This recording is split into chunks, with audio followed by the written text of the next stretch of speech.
the teacher pipeline and developing teacher competence on the continent. I'll allow them to do their intros. So I'm excited and honored to welcome Professor Dr. Evode, who of course is an advisor at the Commonwealth of Learning, to get us on the way. Thank you, Dr. Evode. Super excited to have you join us. Over to you now. Thank you, Sarah. It's a pleasure. I hope Professor Hauwa will put the presentation there so that we can start together. So it is my honor and my pleasure to present to you and to interact with you on this webinar together with the University of Abuja. And the presentation will be about building teachers' capacity to teach with PhET simulations in Africa, experience from the University of Abuja. And very shortly, Professor Hauwa will put this, the slides. All right, that's the first, the introduction, as I was saying. As you will see in next slide, you can see that we have three presenters. Evode Mukama from the Commonwealth of Learning, and my expertise is in enhancing government and institutional effectiveness in teacher education through open distance learning. And I will talk about Commonwealth of Learning and University of Abuja partnership. Then we have the second presenter, who will be Professor Hauwa Imam. She's the director of the Institute of Education at the University of Abuja. And she's the lead facilitator in developing the teaching science with the technology MOOC. And during this interaction, she will talk more about PhET and STEM education at the University of Abuja. And lastly, we have Professor Olumide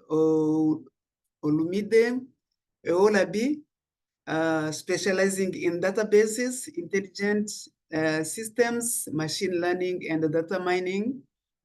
He is also the director of the Center of Competence in Digital Education at the University of Abuja. He will be talking about facilitating online STEM learning with the PhET simulations. The next slide. What you can do, you can see in our partnership with the University of Abuja, I mean the Commonwealth of Learning and the University of Abuja, is based on the global trend. You know that the global emphasis on STEM, education, and ICT aligns with the national priorities of many African countries today. So reflecting these priorities, the Commonwealth of Learning and the University of Abuja have been collaborating to improve STEM education outcomes across Africa and beyond. So what's then Commonwealth of Learning all about? In the next slide, as you will see, the Commonwealth of Learning is represented in these black countries, as you can see on the map. So the Commonwealth of Learning is an intergovernmental organization created by the Commonwealth Heads of Government in 1987. And the mission of Commonwealth of Learning is to help governments, institutions, and organizations expand the scale, efficiency, and quality of learning by using appropriate open distance and technology-based approaches. So that's in this angle that we are collaborating with the University of Abuja. And now the question, as you can read in this slide, the main question is to ask, what is happening at the University of Abuja? Can the University of Abuja become a leading hub for advancing STEM education in Africa? Or is the University of Abuja becoming a leading hub to use technology, education especially, and to train teachers in this field? So this webinar will share with you the University of Abuja's experience in strengthening the capabilities and capacities of teachers in using STEM simulations. And the University of Abuja will be, it's an example of what is happening in practice. How do they do it? So now I'm going to move to, we are going to go into the business really of this interaction. And you have Professor Hauwa, who's going to start the presentation. As I told you, Professor Hauwa is the director of the Institute of Education at the University of Abuja. She leads the development of teaching science with technology, MOOC, and she's a really prominent researcher, administrator, and educator. She's an ardent promoter of blended learning, integrating online technology into teaching and learning. Professor Imam has more than 40 years experience in teaching and administration. After Professor Hauwa, we will have Professor Olumide Owolabi, who is a professor, seasoned professor of computer science technology. He brings over than 30 years of teaching experience. He specializes in databases, intelligent systems, machine learning, and data mining. He's the director of the Center of Competence for Digital Education at the University of Abuja, contributing to innovative education systems and engaging in professional development initiatives. Professor Hauwa, over to you.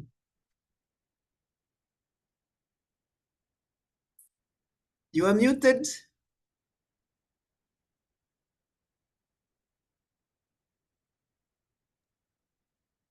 Hello, everyone. I'm very happy to be sharing our experience with all of you on PhET and STEM education at my university, the University of Abuja. It's been an exciting relationship with the Commonwealth of Learning, and we have been doing some amazing things. First of all, let me give you a little background of the Institute of Education of the University of Abuja. Overall, the University of Abuja produces high-level undergraduate education for prospective and serving primary and secondary school teachers. Most of our student teachers or trainees are people already serving in the field. But we have some who want to become teachers who now come and enroll with us. And it is to expand the reach of the of the university that the Institute of Education was set up in 2004 as an alternative route for teacher training for those who are unable to attend the regular university programs to study at their own pace on a sandwich and part-time basis. And at the Institute of Education, we have 19 education programs, including 7 STEM programs. In 2022, we introduced blended learning in the IOE as a significant step since the COVID-19 lockdown. Because the COVID-19 lockdown created a lot of problems for face-to-face learning at the Institute, and school sessions were disrupted. This transition has also highlighted the need to adapt our teaching methods for STEM, especially for science and mathematics student teachers who can now study remotely during these programs. There are, at present, 1,423 STEM student teachers at the Institute of Education as of the last contact session, which ended recently in May, because we are on holidays, but we are resuming in July. And there are many challenges of physical labs for STEM student teachers. One of the major problems we have is limited access to laboratories, because we do not have our own laboratories, because we are basically a part-time program. And so our students have to use the university lab in other faculties, which with the regular undergraduates. This often poses a problem when the regular undergraduate students are in session. And another problem we experience is geographical challenges. STEM teachers now come from all over the country. Since we started blended education in 2002, we found out that our students now come from all over the country and they cannot readily attend face-to-face classes. And then where these students, teachers teach, because many of them are already employed, they are practicing in primary and junior secondary schools and senior secondary schools in the country. Most of these schools do not have physical laboratories, which underscores the importance of PhET simulations for teacher education in the University of Abuja. And by undertaking learning PhET simulations at the university, it has helped them to connect with their students. And the importance of PhET simulations for STEM teacher education are twofold. One, for the students. PhET simulations facilitate students' engagement, captivating their attention, motivates them to learn, and makes learning seamless, a lot easier. And it also provides students with hand-on experiences, aiding in the development of a student conceptual understanding of STEM. Because, science concepts are usually very difficult to understand, but with PhET stimulation, it makes the job a lot easier. And it also supports inquiry-based learning approaches, whereby students are encouraged to explore, experiment, and think critically.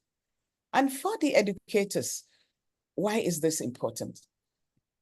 Educators now have opportunities in the university to explore possibilities in PhET simulation, because you want to teach a particular course. Let's say you are teaching photosynthesis. You can now explore opportunities to be able to use PhET simulations to things like this. The use of simulations to develop teachers' capabilities and enhances their teaching practice. And the capacity building of STEM teacher educators has been with COLE support. We were able to, as a university, institute, to develop a MOOC policy for the first time with the support from COLE. And we hosted a 3-day workshop where we came up with our own university MOOC policy and guidelines. And this instrument was validated among 77 lecturers in the university, many of them who are senior academics. And this was approved for adoption by the University Senate, because I had to take it to Senate to consider it, and they found it a very high standard and readily approved it for use in the university. And the second capacity building we had with COIL support was designing and developing effective MOOCs. We hosted a 5-week design and developing effective MOOC workshop for STEM building of our teacher educators. And a total of 33 STEM teachers, educators were registered for the program. And at the end of the 5 weeks, 29 of these educators completed the training. The teachers we got to train us were people sourced by COLE from some universities in Canada, and they were very effective. And then we had the teaching science with technology MOOC, which we are just about rounding up. Here, we put together a team of 7 educators who have undergone the designing and developing of effective MOOC. So we just took 7 outstanding ones and make sure they covered a variety of areas like mathematics, biology, chemistry, integrated science, physics, and educational technology. And they formed the nucleus team. We developed the teaching science with technology, MOOC, with me as a lead facilitator. And the TST, what I will say is how the TST MOOC is impacting on teacher education at the University of Abuja and beyond. It does this in 5 ways. And the first is it has enhanced teaching practices greatly, because teacher educators are accessing online resources with ease and digital tools and enhancing their teaching practices. And also, the TST MOOC is engaging learning experience in the sense that it has provided students and their teacher, the student teachers, with interactive learning experiences in science and mathematics that are relevant to their program and which engages them. And also critical thinking and problem solving. TST MOOC facilitates critical thinking, problem solving skills among students and teachers in their learning process. And we have collaborative learning. It has enabled them to collaborate with each other. The student teachers are now engaged with one another in collaborative learning and also with their teachers. And then it has also helped in deploying, it has also empowered them to be able to deploy stimulations in their own classrooms. That is outside of the university. Student teachers who have undergone training can deploy stimulations in their classroom using what they have learned from the university. And there are a total of 1,162 participants enrolled for the TST MOOC. Out of these, there were 59.4 males, 40.5 females, and 1.1% who prefer not to disclose. And then we found out that the average age range of those participants was 34.7 years old, while the youngest was 15 years. People who are in the school, whom these teachers are being trained to teach, were also joining the training program. It was quite interesting and remarkable. And we think they must have gotten this idea from their own teachers, because on the platforms we advertise, there are no underage people there. So the teachers must have been involving their students. And the oldest people, interestingly enough, are those 75 years. Because, you know, in their time, they didn't use technology, and they find this TST MOOC a very exciting way of teaching, and they want to know what it's all about. And another thing that may interest you is that 91.5% came from Africa. And 60% of which is from Nigeria, 31.5% from other countries in Africa. And then we have the 8.5% from different countries of the world. In fact, we had 53 countries represented in our training program. And there are significant dates of this first. We opened registration on 11th April, 2024. And our course began on 13th May, 2024. And it ended on the 14th June, 2024. We just have 1 week now that we are tidying up and trying to get on with it. So the potential for University of Abuja being a leading hub in STEM education in Africa, this has already been established, where you have 91.5% being from Africa. You know, that has been established. The TST MOOC has succeeded with many Nigerian parts who are essentially teacher trainees, and then and those other ones from other parts of Africa. And the University of Abuja has ample facilities for STEM education in its regular program. However, the Institute of Education's introduction of TST MOOC has gauged the university's capacity to reach a wider audience through online learning, leveraging technology in more states of Nigeria than has ever happened before, and also in countries of Africa who were able to join, and the Commonwealth countries outside of Africa and beyond. The development spells hope that the University of Abuja can become a leading hub in STEM education in Africa. Thank you. And I will now call on Professor Olumide to get ready. He will be taking us through the rest of the slides. Professor Olumide? Yeah.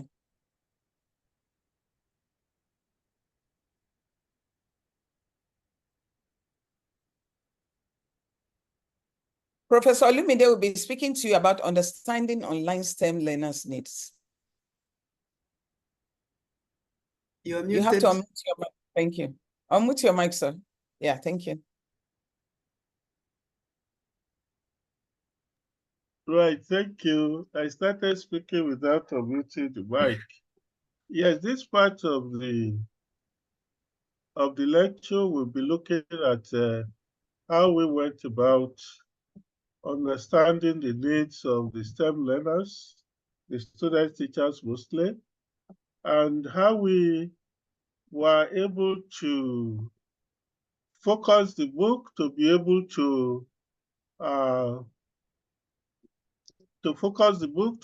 to serve their interests.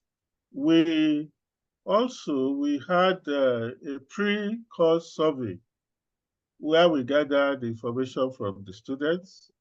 During the course, there were discussion forums, there were analysis of all their submissions. We studied the statistics regularly, and so we were able to understand their needs. We understood the challenges they faced, and we were able to, with the collaborating with the learners, to be able to say that these provide solutions to the different things that they were doing. Right, next slide, please.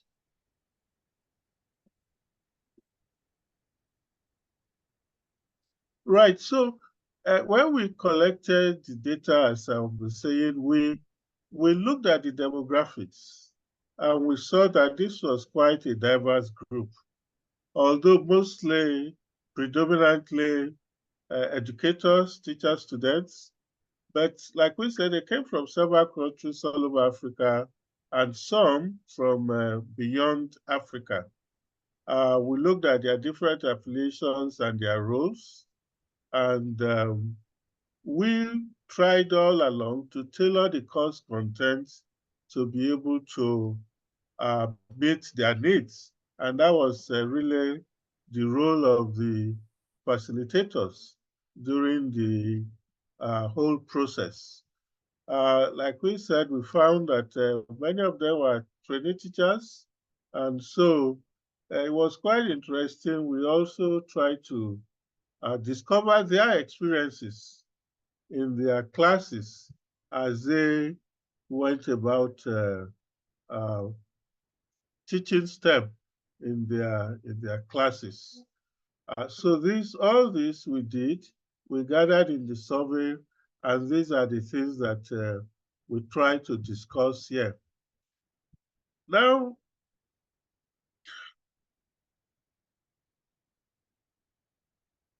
when we were looking at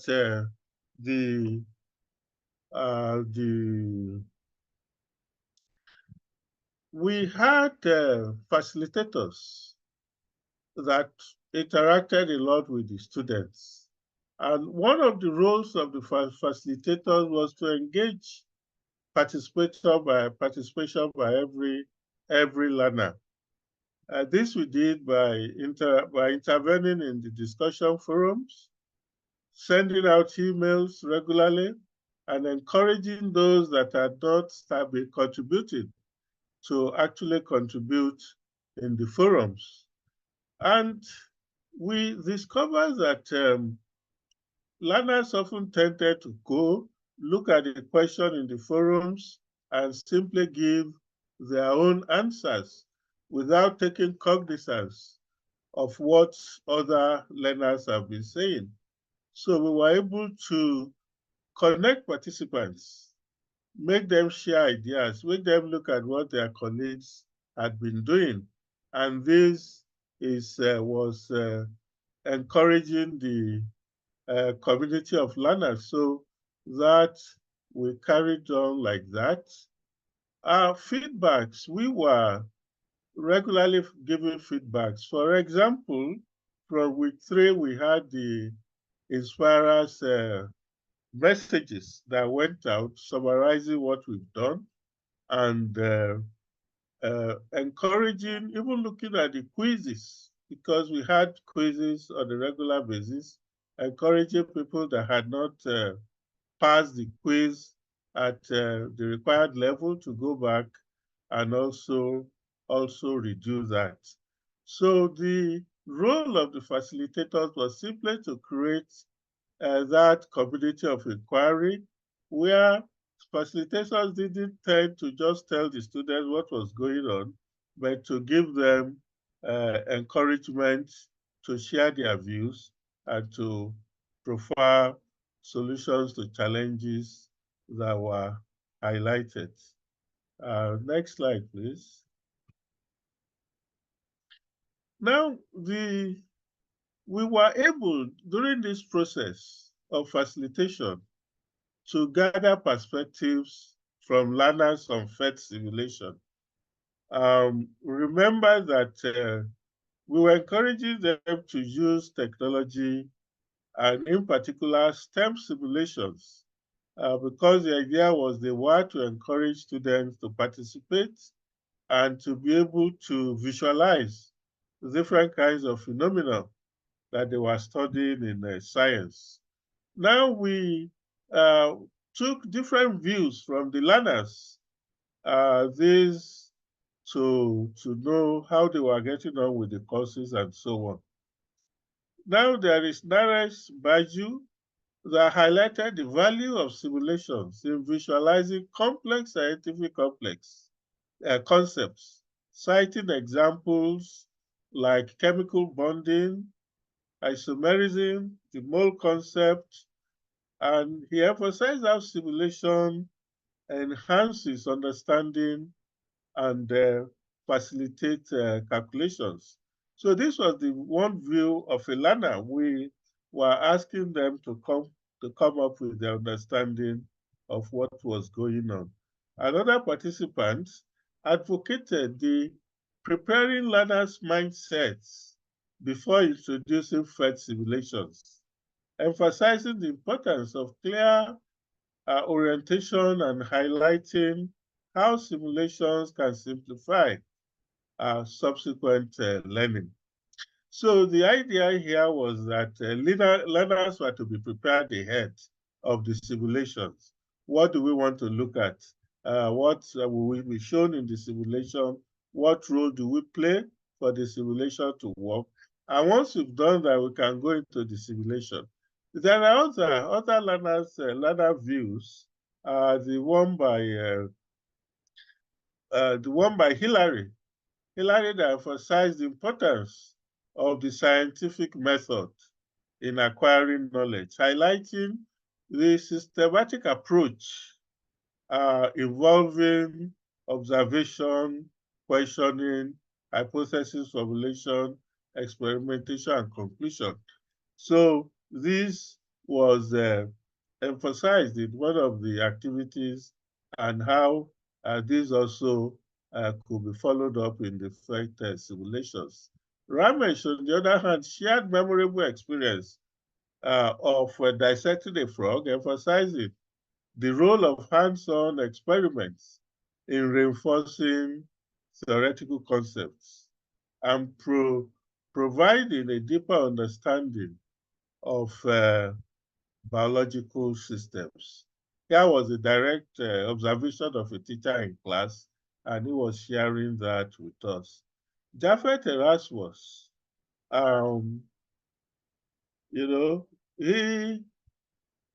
he praised the accessibility and the flexibility of online learning, highlighting the potentials to break down geographical barriers and provide learners with global access to quality education at their own pace. So this was an appreciation of this online learning exercise, and now people from different regions were brought together in the same classroom. We go to the next slide so that we briefly summarize the challenges that they mostly highlighted and the mitigating strategies that also were brought forward. Of course, the first of the challenges is the insufficient laboratory space and equipment. So teachers often find that they have many more students than the lab spaces that could to accommodate them. And in fact, well, labs are often even absent or very rudimentary. So that was an issue. Infrastructure for online learning. We're talking in terms of the internet, the devices, the power, and so on. And finally, the issue of inadequate training for online teaching. So in that respect, they appreciated this book as an effort in this direction to provide training for online teaching and advocated for more of such training. And of course, there are different strategies, several strategies preferred, sharing lab spaces, offline learning, and using different devices to do the learning. So these are outcomes of these discussions. So we really appreciate the interest that was expressed in this course and the support of COL and also of PhET Colorado. So we thank you for the opportunity to present our experiences. Thank you. Thank you so much. These are our emails, Professor Hauwa and myself. Thank you. Thank you, Prof. Thank you, Professor Owolabi, and thank you, Professor Hauwa. Thank you for sharing such insightful and insight into the MOOC. Of course, you can see all the reactions in the chat already. Some questions are coming out. Reaction, Nigerian is on Africa. I'm not sure what that is. We'll get to that. So this is the time where we take questions, people. So if you have questions, please do well to drop them in the chat, and we will be happy to share with and get our panelists today to respond to them. While we wait for the question, let me just go through the chat quickly and see if there are questions. But if you have questions, you can use the question and answer feature here in the chat so that we can get to them. There are no questions yet. Please keep them coming. Can I read the first question I saw in the chat? Sure. From Ariel Moore, who asked the question, is it possible to think about developing programs relating to this? I thought maybe to this PhET simulations in STEM. And probably Professor Hauwa, can you answer this question?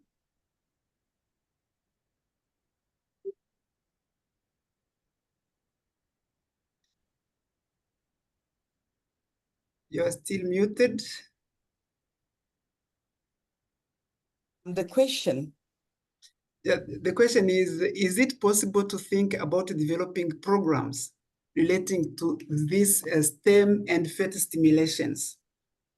Oh, yes, that's right. Right now, we are in the process of developing an online postgraduate diploma in education for international students. And one of the take-home we had from this TST MOOC is to apply it to teaching methods. Because when you teach postgraduate diploma, you have to apply teaching methods. And then part of the simulations are going to form a substantial part of the teaching methodology for such courses. So it's very possible to use them. Some of the teachers, students have used them in their classrooms, have started using them, using mobile phones, and it's so interesting. And there are people who are very excited about it. So it's very possible. Yeah, it's very possible. I want also to add on what you are saying from the side of Commonwealth of Learning. Commonwealth of Learning itself doesn't develop the programs, but they support institutions, education institutions, teacher education institutions, especially those who want to develop the program can reach out to us. And for us, what we do is to support them to build the capacity. For now, we are working with the University of Abuja. It's one of the examples of what we can do. Thank you. The second question was from Chilahun, who asked, can I get the soft copy of the presentation slides? Yes, I think yes, of course. We're going to make this available under Creative Commons open license. So you can get the present. Probably let me ask Sola, how do you, I think you have their contact, you can share the presentation to them. Yes, Will they we can get it across to everyone. Okay, thank you so much. And I can see another question. How do we ensure that the use of PhET stimulation mitigates the shortage of infrastructure in schools to be effective when we know about the economic status plaguing the African society with respect to technology and acquisition of PhET tools by students at both the university and secondary school? Well, not having it's more expensive having the laboratories. And most schools just don't have them because of the high costs. But my recommendation is that the governments of those countries should provide some tablets for the schools, for the use of the students, because that would be a lot cheaper. We saw what a lot of these countries did during the COVID lockdown. They were using tablets and they were airing such programs on television where people can see them. So there's still hope. We don't expect the students to take telephones to school, but the schools can have some tablets, a few of them, which can be shared by a few students at a time in groups to work with the teacher. Because this can be done. It's doable. And during COVID, we've seen these things happen. So it shows that when you are pushed to the wall, you're going to start looking for drastic solutions that can help the problems you have on ground. Thank you. Thank you, Professor Imam. Please go ahead, Dr. Evode. I see you're trying to get on that. Yeah, Professor Olumide, can you answer the question, which main STEM topics did you use a PhET on exactly? This question from Judicial Sebatana. Yes, thank you. Because during the discussions, I will say the participants were largely student teachers.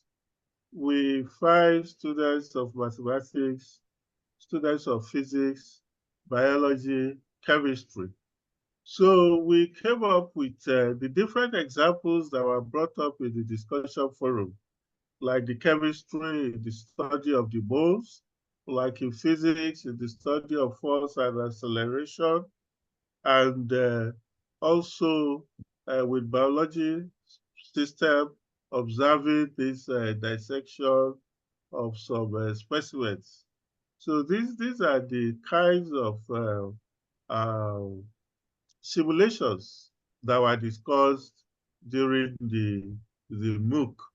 Of course, we know that STEM covers a lot of all these areas: physics, chemistry, biology, and sciences.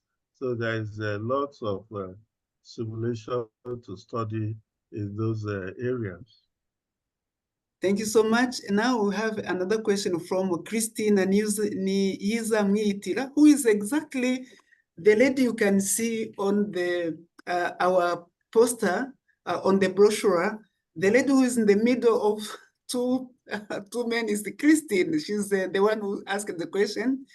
So the question is, my question is about curriculum and alignment.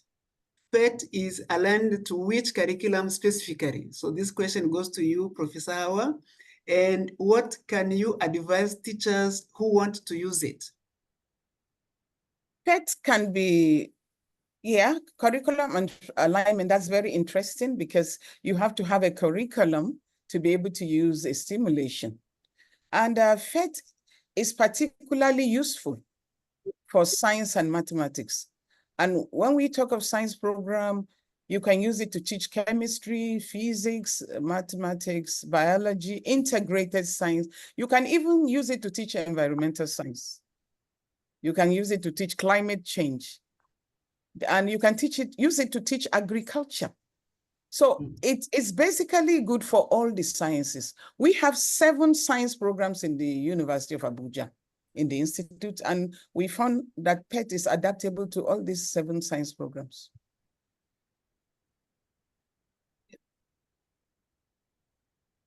Thank you. Those are the questions I can see here. And I will advise teachers who want to use it to first of all explore the possibilities of its workability for the particular topic they want to teach before they now apply it for the rest of the class.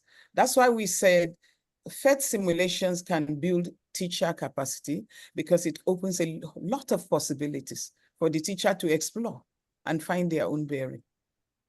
I hope I've answered that question. Yeah, definitely. Yes, you did. Sola, have you seen any other question that was not answered? That will be in the chat. About there is one question that popped up on my screen that I'm looking at. Let me direct it to you. Which one? Will you have this program in the field of psychology in the future? That's a question there. Will you have this program in the field of psychology in the future? And Yvonne Ricketts is asking the question. Well, because I think Professor Hauwa has already answered the question, because PhET simulation is mainly focused on science, teaching sciences, sciences and mathematics in general. But psychology, if they need support to develop, for example, a course on psychology, there are other applications they can use beyond, which are not PhET. The other possibility to use software in arts and the social sciences. So they can explore this. But Sola, do you want to add anything about that? Yeah, sure. I think you answered it already. PhET basically is supporting maths and science, and at the moment does not intend to extend to support to create simulations for psychology at this time. It's not within the range of, or it's out of scope of its specialization. So we'll not be creating simulation. That might change in the future, but at the moment it's not. But there are a whole lot of tools, of course, that's promoting the psychology of learning and learning sciences, and of course that's not. So I'll say that is. So I don't conflict things. Psychology and the science of learning and all of those tenets and strategies are used in the design of the SIMs, and will also encourage teachers to use that. So perhaps some of the things psychologists would use, you can't teach psychology, but you can of course express how you support students learning effective learning using the SIM in that manner and approach. Right. Yeah. So there is a question: how do we join MOOC? I think that's very simple. Is that you type in your Google search, like if you type tstmooc.com, tstmooc.com, or just you write teaching science with technology MOOC. It can lead you to the MOOC. But of course, the MOOC has, as Professor Hauwa said, they have already closed, but you can keep getting access to the content, even if you will not get probably support of the facilitators, but the course is completed, though you can get access to the content. Then, and Marcelino asked a question: in the case where students are computer illiterate, what is the best approach to use such that learners end up evolving PhET sims in the learning? Well, what I would say here is that students are naturally curious. They want to learn, they want to explore. And that's the whole idea about PhET simulations. It gives you opportunity to explore, to want to learn. It leads you on. If there are some online simulations, which I had cause to experience at one time with my 3-year-old grandchild who wasn't computer literate at that time, and they were able to use it. I think that had to do with Khan Academy or something. a lot of things happening. So those are the kind of things. You give somebody something that they are not used to, you show them the ropes, especially if they are children, because of the curious nature of kids, which is curiosity. They will learn in no time. You'll be surprised that they can even surpass your imagination.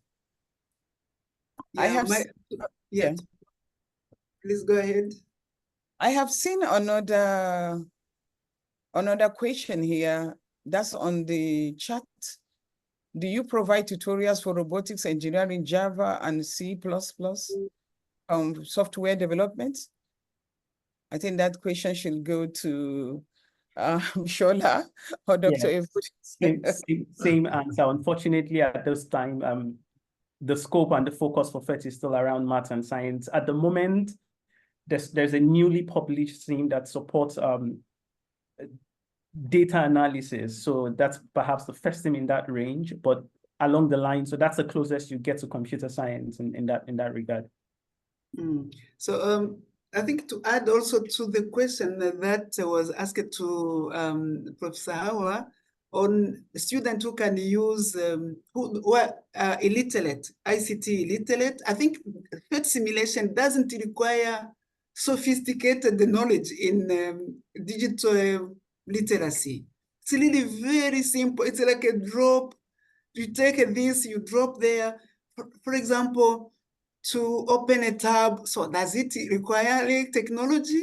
See, no. I think PhET simulation itself, if you know where to click to open the link, then you do the experiment, how to do the experiment. If you have a guidance on how to do it, it's very, very simple. It's like to put the water in a bowl. What does it require as knowledge? It's just to click there, you drop something.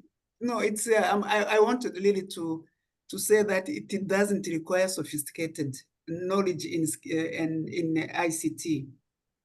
And those people who want to access the TSC MOOC, Dan Wilson has graciously dropped the website in the chat. You can just copy that. And somebody is asking, what future plans are in place to expand the use of PhET sims in Africa? Dr. Evode, maybe you would like to answer that question. What is Cole doing here? Can you repeat? I didn't get the... What future plans are in place to expand the use of PhET sims in Africa? Yes, our support call is ready to provide support to, as I said, to government. So when I talk about the government is, I mean Ministry of Education and education institutions that want to partner with the Commonwealth of Learning. They are welcome to reach out to me.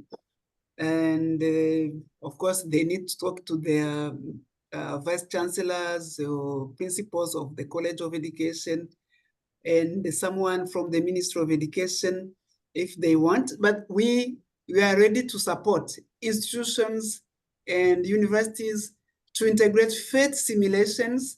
And I believe also probably Sola has something they want to say about how they can promote teacher education or STEM education using PhET in different institutions in Africa. But for us, any support the government wants, especially, of course, we work with the Commonwealth of Learning countries. Those are the countries that we can support. So, Sola? There's a question there, and I think Olumide should be able to answer this question from Bintu Mofio. What are the mitigating strategies in using online STEM? And how do you motivate and encourage continued learning? Thank you. Since you had this hands-on experience recently, directly involved with the students, maybe you'll be able to explain the mitigating strategies in using online STEM and how you motivated and encourage people to continue learning post your class. Thank you. Yes, thank you. Thank you, Professor Hauwa. Of course, what we have been doing, even in my own center, training in digital competencies. I highlighted one of those questions about the competency of teachers, because once teachers become familiar with digital tools, then it's easy for them to think about doing online, using PhET and all that. So we prioritize and we advise that the training of the teachers should be prioritized. And this is one of the efforts that we are discussing here, what we did and what is our experience. And Evode also is saying how the Commonwealth of Learning is also on the standby to help institutions that want to move to the online learning.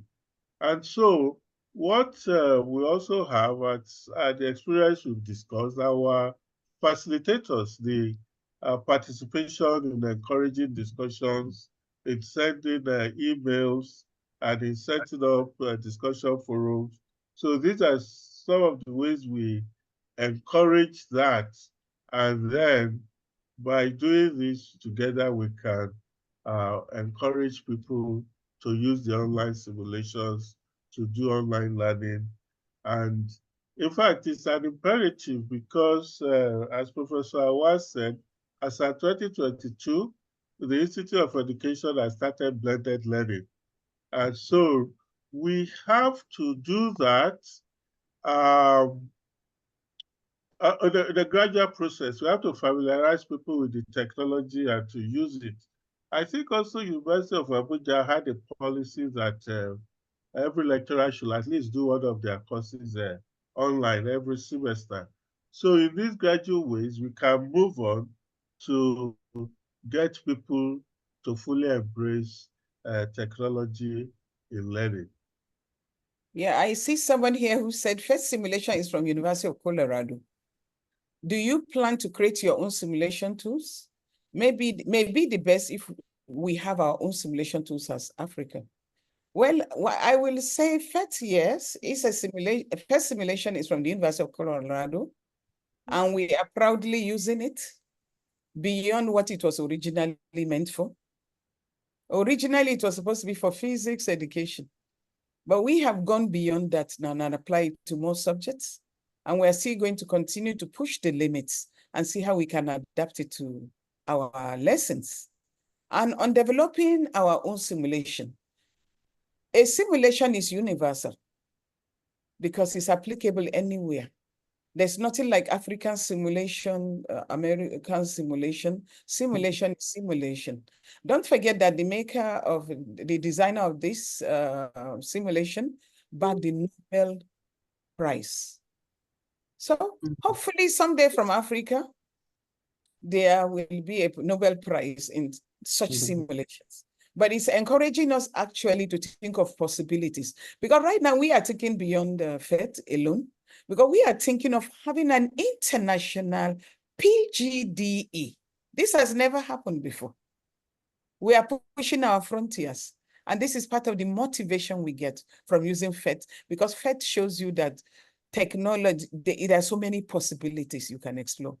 And with the support of the Commonwealth of Learning, they are ready to push, help you to push frontiers where you are willing and ready to go. You can always reach them. So I think so far so good. We are fine, and I think it's one step at a time. Awesome. And we want to thank Cole for the motivation, and we also want to thank the University of Colorado for this motivation. Without coming across PhET, we will not have been able to achieve what we have achieved with the TST MOOC. Because we were just greenhorns with just basic training, and we're able to push frontiers because of the excitement you get when using PhET. PhET shows you there are a lot of possibilities. I'm sure with time, maybe University of Colorado will be able to modify this to include more simulations extending into other areas in the science, like medicine, for instance, and so on. Thank you. Thank you. Thank you so much for your, it's been such an amazing conversation, and we're on top of the hour. Like I said, 1 hour really runs by, and it's almost impossible to cover all that we can talk about. So thank you so much, Professor Hauwa, Professor Olumide and Dr. Evode for making time to share the amazing work that you're doing, inspiring, of course, more teachers, and being a model, basically championing teacher education on the continent, both, of course, from the Commonwealth of Learning and the University of Abuja. I'm excited to, of course, learn about the work.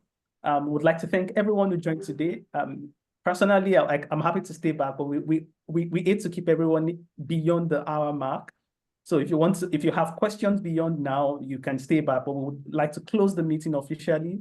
Thank you for joining, and we look forward to, we hope that you join the next session where we bring in amazing conversations and speakers to share their experience and how to improve teaching and learning on the continent. Thanks, everyone.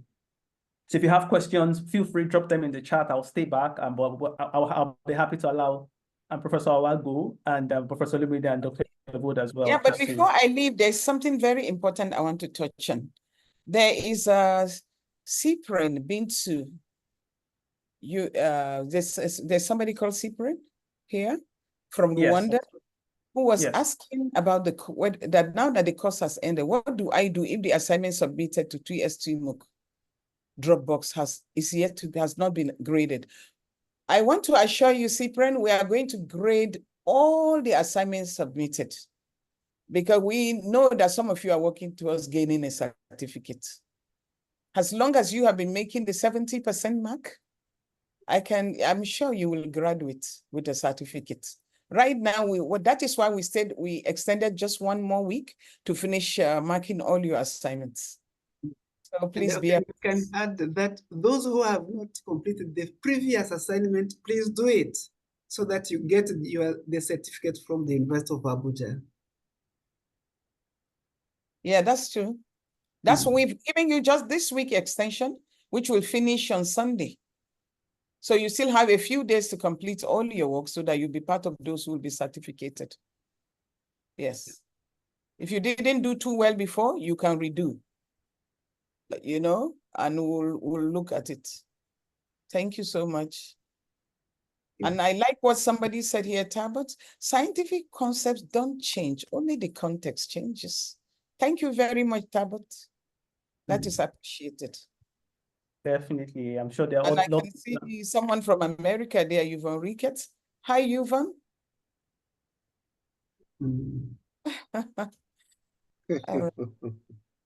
So great conversation. I'm sure no one wants this to end, but yeah, we would have to call it a day today. Right. And I appreciate everyone once again for joining. Thanks. And we look forward to having you again next month. Bye for now. Thank you so much. So bye-bye. Bye, everyone. Thank you. Bye, everyone. Thank you, Shola. Thank you, Evode. Thank you, everybody. Bye. Okay. Bye. Bye-bye. Thank you, Prof.